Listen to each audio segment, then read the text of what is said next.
दोस्तों, स्वागत है एक बार आपका फिर से भारत समाचार के हमारे इस खास कार्यक्रम में जो आधारित है कानाफूसी गपशप और चर्चाओं पर।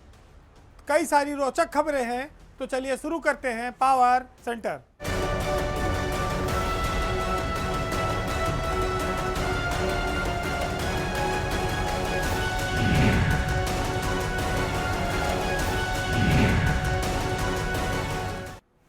सियासत और ब्यूरोक्रेसी के इस मेल में आज सबसे पहले बात राजनीति की करते हैं, गठबंधन की करते हैं और खास तौर से इंडिया यानी कि बीजेपी के विपक्षी गठबंधन की। उत्तर प्रदेश में विधानसभा चुनाव बहुत निकट हैं। समाजवादी पार्टी और कांग्रेस लोकसभा में गठबंधन में थे, अभी वो गठबंधन चला आ रहा है और आगे के गठबंधन को लेकर ये दोनों दल काफ़ी आश्वस्त भी हैं। लेकिन पश्चिमी उत्तर प्रदेश के जो हालात हैं, वहाँ जो हवाएं हैं वो कुछ अलग रुख बता रही हैं। मामला सहारनपुर जिले के चर्चित सांसद इमरान मसूद से जुड़ा हुआ है, उनकी बयानबाजी से जुड़ा हुआ है और वो एक तरफा यह ऐलान करते हैं कि कांग्रेस सभी सीटों पर तैयारी में है। अभी ये दरार साफ तौर पर उभरी नहीं है, लेकिन तलखी सबको सुनाई दे रही है, दिखाई दे रही है। इमरान मसूद सहारनपुर जिले में इकरा हसन के और आंसू मलिक के बढ़ते प्रभाव से काफ़ी नाराज हैं। उनकी नाराजगी साफ तौर पर झलकती है और वो अपने गठबंधन के साथियों के लिए तीखे शब्दों का इस्तेमाल करते हैं। उसे किसी सहारे की ज़रूरत नहीं है, जिसे ज़रूरत है वो उल्टे पांव हमारे पास आएगा। वो आग में घी डाल रहे हैं। शायद उन्हें इसका अंदाजा नहीं है कि इसकी कीमत कितनी बड़ी चुकानी पड़ सकती है। जिस गठबंधन के में रहकर वो बीजेपी के खिलाफ लड़ रहे हैं, अगर उसी के नेताओं से उनके मतभेद होंगे तो फिर वो बीजेपी से तो नहीं, लेकिन आपस में लड़के जरूर मिट जाएंगे। इधर पिछले दिनों ये मामला इकरा हसन पे शिफ्ट हो गया है। इकरा हसन सहारनपुर में एसपी ऑफिस में धरने पर बैठ गई थी। उनके इस ऐलान से उनके समर्थक बड़ी संख्या में जुट गए और जो उनके लोगों को हिरासत में लिया गया था उनको छोड़ना पड़ा। उनका कहने का दबाव और उनका आंदोलन काम आया और ये बात इमरान मसूद को अच्छी नहीं लगी। उनका साफ कहना है कि गठबंधन की सांसद यहां क्या करने आई थी। दूसरी ओर नया बवाल तब खड़ा हो गया जब कांग्रेस के कुछ नेता मायावती के घर पर दरवाजा खटखटाने पहुंच गए। बिन बुलाए मेहमान सांसद भी थे उसमें और राष्ट्रीय स्तर के पदाधिकारी भी थे जो मायावती के घर मिलने पहुंच गए। मायावती ने दरवाजा नहीं खोला, उन्हें उल्टे बैरंग लौटा दिया। ये तो भला हो कि समाजवादी पार्टी और अखिलेश यादव ने इन मामलों पर अभी तक कोई प्रतिक्रिया नहीं दी है, लेकिन राजनीति के जानकार यह मानते हैं कि इमरान मसूद का जो रवैया है ये पार्टी नेतृत्व के सामने अपने नंबर तो बढ़ाने वाला है, लेकिन गठबंधन का भला कतई नहीं कर रहा है। वैसे आज के दौर में अखिलेश और राहुल की दोस्ती काफ़ी प्रगाढ़ दिखती है, लेकिन कोई गठबंधन का 100% गारंटी नहीं ले सकता, क्योंकि कांग्रेस में एक धड़ा ऐसा रहा है जो हमेशा मायावती के साथ गठजोड़ करने की बात करता है और उसका एक झलक आपने कुछ दिन पहले देखी। तो कांग्रेस असमंजस में क्यों है? अपने ही साथियों के खिलाफ पीठ में छुरा मारने की तैयारी क्यों करती है? दिल्ली में आम आदमी पार्टी के खिलाफ वो चुनाव लड़ चुके हैं, बंगाल में भी ममता बनर्जी के खिलाफ चुनाव लड़कर हारे हैं, अब उत्तर प्रदेश में भी वो क्या वही रिजल्ट दोहराने की फिराक में है? ये इंडिया गठबंधन के बड़े नेताओं को देर तक बैठकर ध्यान से सोचना होगा।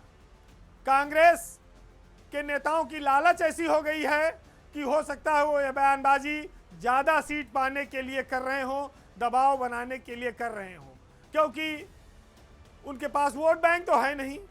वो हमेशा क्षमता से ज़्यादा डिमांड करते हैं, सिर्फ इसलिए कि वो राष्ट्रीय पार्टी हैं। लेकिन अगर सीट नहीं मिली और गठबंधन टूटा तो इसके लिए कांग्रेस नेताओं की लालच ज़्यादा जिम्मेदार होगी। अब बात उत्तर प्रदेश में बड़े बदलाव की, यानी कि अब ताश के पत्ते फिर फेंटे जाएंगे। तैयारी पूरी है, क्योंकि राज्य परिषद के चेयरमैन अनिल कुमार इसी 31 मई को रिटायर हो रहे हैं।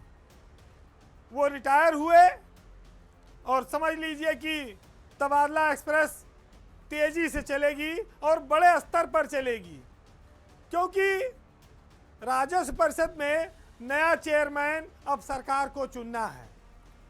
चेयरमैन का जो पद है वो चीफ सेक्रेटरी के बाद नंबर 2 का पद है।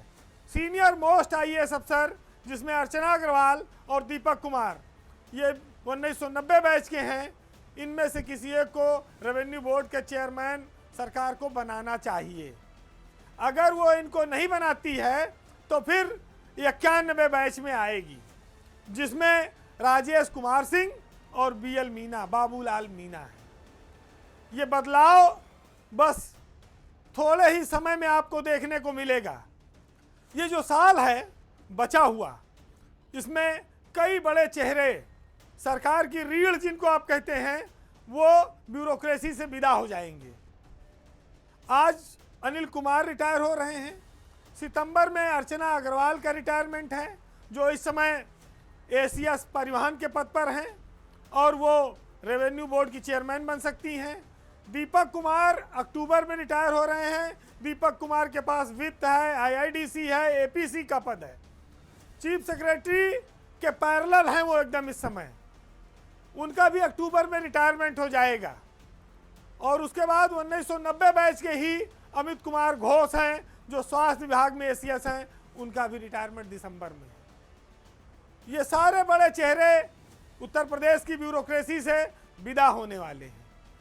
लेकिन ये जो ताश के पत्ते फेंटे जाने हैं, इसमें नंबर किसका लगेगा? अब अनिल कुमार जाएं तो अर्चना अग्रवाल रेवेन्यू बोर्ड पहुंचे हैं और वहां पर वो 4 महीना रह पाएंगी, जून, जुलाई, अगस्त, सितंबर में रिटायर हो जाएंगी। दीपक कुमार यहीं रहेंगे आईआईडीसी और एपीसी के चार्ज पर, वो अक्टूबर में रिटायर होंगे। तो फिर अर्चना अग्रवाल जब सितंबर में रिटायर हो जाएंगी तो नया चेयरमैन कौन बनेगा? तो फिर 91 बैच से या 92 बैच से कोई रेवेन्यू बोर्ड का नया चेयरमैन बन सकता है। वैसे राजेश कुमार सिंह के ज़्यादा संभावना है कि उनकी नौकरी 27 तक है, तो वो कुछ दिन रेवेन्यू बोर्ड के चेयरमैन हो सकते हैं। उसके बाद दीपक कुमार का नंबर है। दीपक कुमार का विकल्प ढूंढना सरकार के लिए काफ़ी कठिन होगा। आईआईडीसी के पद पर तो वो मान लीजिए प्रमुख सचिव औद्योगिक विकास है आलोक कुमार, उनको कर सकती है। फिर एपीसी का जो पद है उसके लिए 92 बैच पे आना पड़ेगा, और 92 बैच में इस समय सिर्फ एक अफसर हैं, वो है अनुराग श्रीवास्तव, जो इस समय नमामि गंगे के अपर मुख्य सचिव हैं। तो दीपक कुमार के बाद वो अगले एपीसी बनेंगे। अब सरकार इस बीच जो परिवर्तन करेगी 1-2 दिन के भीतर, हो सकता है कि अमित कुमार घोष को भी निपटा दे, क्योंकि उनकी शिकायतें कुछ ज़्यादा हो गई हैं। और स्वास्थ्य विभाग में बैठकर जिस तरह से उन्होंने मलाई छानी है, अब वो मलाई का घड़ा एकदम भर गया है। अब मलाई उफनाए उससे पहले सरकार उसका ढक्कन बंद कर दे, तभी छीछा लेदर से बचाव हो सकता है। तो ये भी इसी परिवर्तन में, इसी लिस्ट में देखने को मिल सकता है कि घोष बाबू अंतिम समय में बंगाल का संदेश अच्छे से खाएं और अपना रिटायरमेंट मनाएं, क्योंकि दिसंबर में उनका रिटायरमेंट है। कुछ दिनों पहले अभी एक मीटिंग में मुख्यमंत्री ने उनके काफ़ी पर छांट दिए हैं, नंबर कम कर दिए हैं। इसलिए इस सूची में कोई और प्रमुख सचिव स्वास्थ्य और प्रमुख सचिव चिकित्सा शिक्षा बन जाए तो कोई आश्चर्य की बात नहीं होगी। अब एक विचित्र खबर, क्योंकि हमारा प्रदेश बहुत बड़ा है और विचित्रताओं से भरा भी है, और अधिकारी भी ऐसे ऐसे फरमान निकालते हैं कि आपको भी सोचने पे मजबूर होना पड़ेगा कि भाई ये लोग ऐसा ऐसा आइडिया लाते कहाँ से हैं, असंभव को ये संभव कैसे बना सकते हैं। आज इन्हीं विचित्रताओं के बीच उत्तर प्रदेश के एक अफसर का कारनामा चर्चा में बना हुआ है। यूपी में बरेली जिले के डीएम हैं अविनाश सिंह। उन्होंने एक नया फरमान जारी किया है जिसमें कहा है कि मास्टर साहब अब एक एक कुंतल भूसा इकट्ठा करके दें। काफ़ी हैरत भरी बात है। पशु चिकित्सा अधिकारी ने बाकायदा लेटर भेजा है सभी ब्लॉक के खंड शिक्षा अधिकारियों को और कहा है कि एक एक कुंतल भूसा आप लोग इकट्ठा कराइए। अब ये बताइए कि मास्टर पढ़ाई करावें, फिर जनगणना के ड्यूटी करें, फिर भूसा भी इकट्ठा करें। ऐसा लक्ष्य क्यों दिया जा रहा है जो मुसीबत बन जाए। शिक्षक और शिक्षा विभाग के अधिकारी डीएम के इस फरमान से काफ़ी परेशान हैं कि वो भूसा कैसे इकट्ठा करें। पैसा दे नहीं रही सरकार। डीएम साहब ने ये कहा है कि मुफ्त में भूसा लेके आओ, यानी कि लोगों को दान के लिए प्रेरित करो।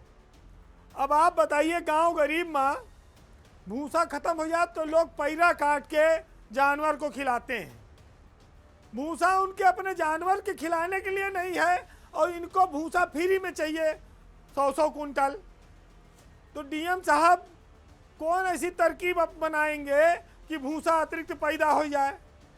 भाई जितना गेहुआ कटे उतने तो भूसा होए, लेकिन जेकरे दिमाग में आ जाए कि नहीं भूसा ही लाना है, मंगाना है, तो वो कुछ भी कर सकता है।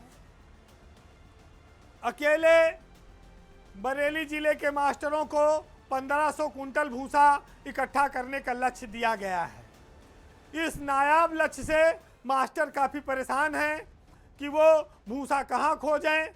भूसे का रेट मोल तोल हो रहा है, कोई फिल्म देने को तैयार नहीं है। और अगर भूसा मान लीजिए मिल भी जाए तो भूसा उठवावे कैसे, गाड़ी वाला तो फ्री में लाएगा नहीं, और भूसा रखा कहाँ जाए, गोदाम कहाँ बने। ये सब बड़ी मुसीबत आ गई है। शिक्षकों का मूल काम तो पढ़ाई कराना है, शिक्षा देना है। सरकार कहती है कि जनगणना भी करा दो, चुनावी सर्वे भी करा दो, और चुनाव आवे तो चुनाव भी करा दो, लेकिन अब भूसा ले आओ। डीएम साहब तो खुद मुलायम चारा खा रहे हैं और जानवरों के नाम पर मास्टरों को भूसा इकट्ठा करवा रहे हैं। अब इस प्रदेश में और देश में अफसरों को कौन समझाए। जिसके हाथ में ताकत है उसकी हर बात सही है। भूसा फ्री में लेना है, कोई भूसा दान में देने को तैयार नहीं है। इकट्ठा कहाँ से हो। अब प्रिंसिपल, मास्टर, सहायक अध्यापक सबके लिए तय हुआ कि तुम 60 किलो व्यवस्था करो, तुम 50 किलो व्यवस्था करो, कोनो विषय कुंटल जुटाया जाए। लोगों को ये निर्देश है कि आप पूरे मनोयोग से इस काम में जुटेंगे, और अगर एक सप्ताह के भीतर 100 कुंटल भूसे की व्यवस्था नहीं की गई तो फिर विभागीय कार्रवाई आप लोगों पर की जाएगी। और डीएम ने 16 मई को सभी जिलों के अधिकारियों को ये पत्र भेज दिया है कि जिले में ये प्रसारित कर दिया जाए कि इससे महत्वपूर्ण काम इस समय कोई नहीं है।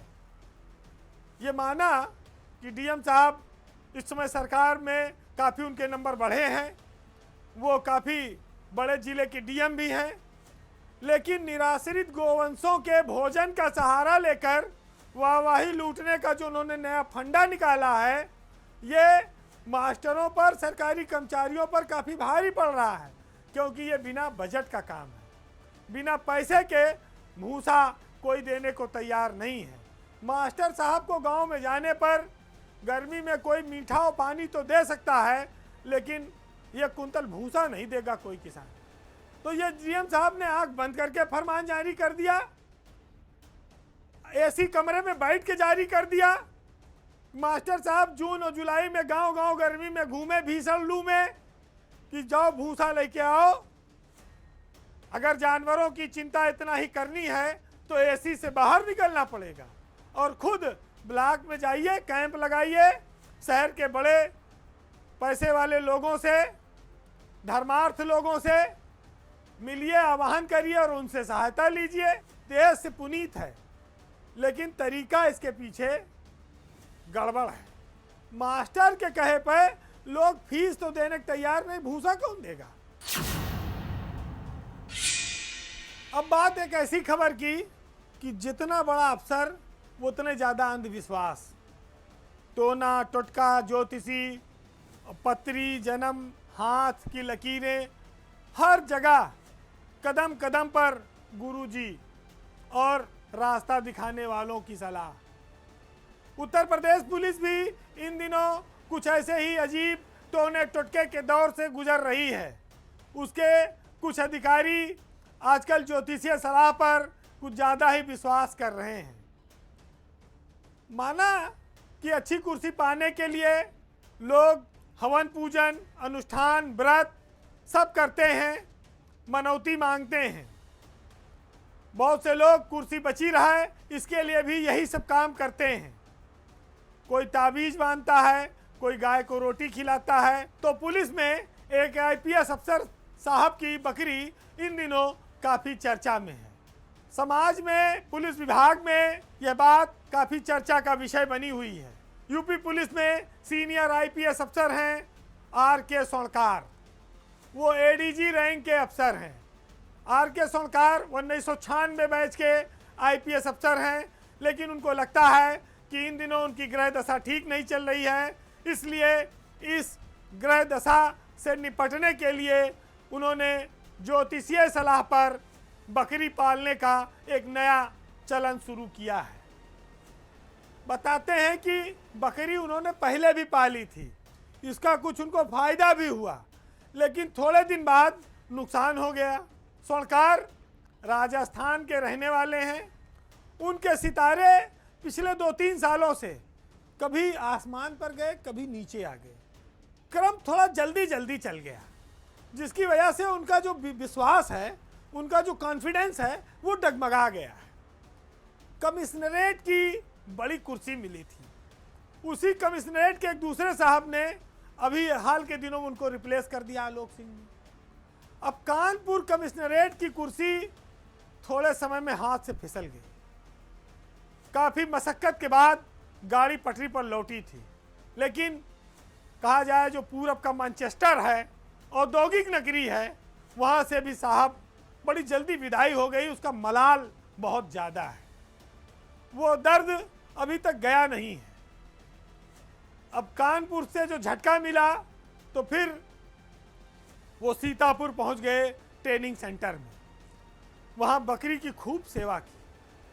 हालांकि बकरी का जो दूध होता है वो बड़ा फ़ायदेमंद माना गया है, बड़ा ताकतवर होता है शारीरिक विकास के लिए, लेकिन ज्योतिषीय आधार पर इतना ताकतवर और इतना विकास देगा, ये पहली बार सुना गया है।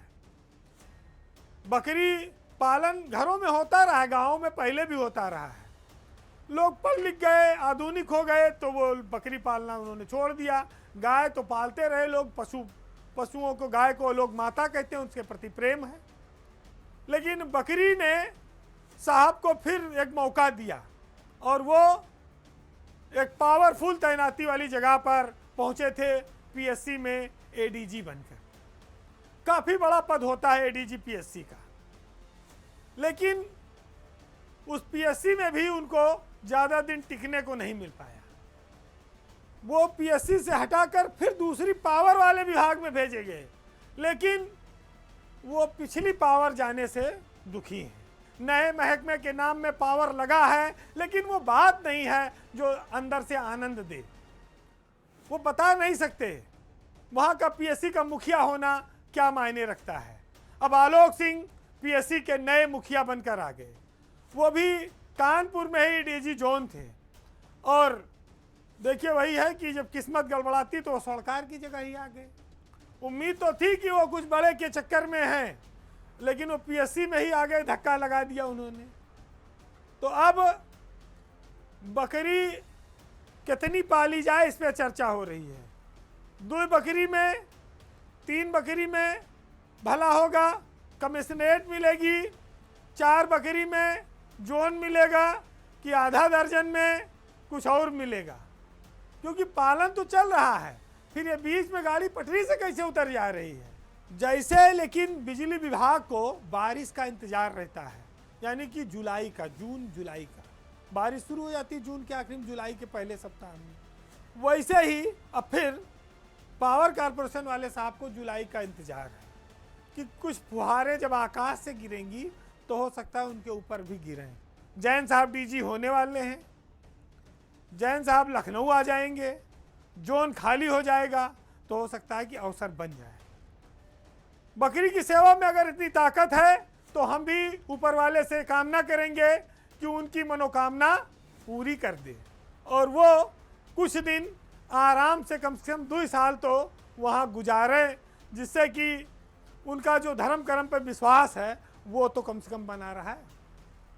आईएएस अफसरों के बीच चल रही इस रैट रेस के आनंद को देखते हुए, ऊपर और नीचे की स्थितियों को देखते हुए आप सूची की प्रतीक्षा करिए। फिलहाल आज के पावर सेंटर में इतना ही। जाते जाते आज हम आपको एक मशहूर शायर जो अभी पिछले दिनों दिवंगत हो गए, हमारे बीच नहीं रहे, उनकी कुछ लाइनों के साथ छोड़ जाएंगे। साहित्यकार, पत्रकार, लेखक, जो भी लोग विचारिक हैं, लिखते पढ़ते हैं, वो अपनी कलम किस तरह से चलाते हैं उनके ऊपर भी तमाम सारे व्यंग लिखे गए हैं। बशीर बद्र एक ऐसा शायर जो अमर है। आज उसकी लाइनों के साथ आनंद लीजिएगा और अपने जीवन में इसको अपनाने की कोशिश करिएगा कि वही तख्त है, वही ताज है, वही जहर है, वही जाम है, ये वही खुदा की ज़मीन है, ये वही बुतों का निज़ाम है। यहाँ एक बच्चे के खून से जो लिखा हुआ है उसे पढ़ें, अभी कीर्तन तेरा पाप है, यहाँ मेरा सजदा हराम है, और बड़े शौक़ से मेरे घर जला, कोई आँच तुझ पे ना आएगी, ये जबा किसी ने खरीद ली, ये कलम किसी का गुलाम है। नमस्कार।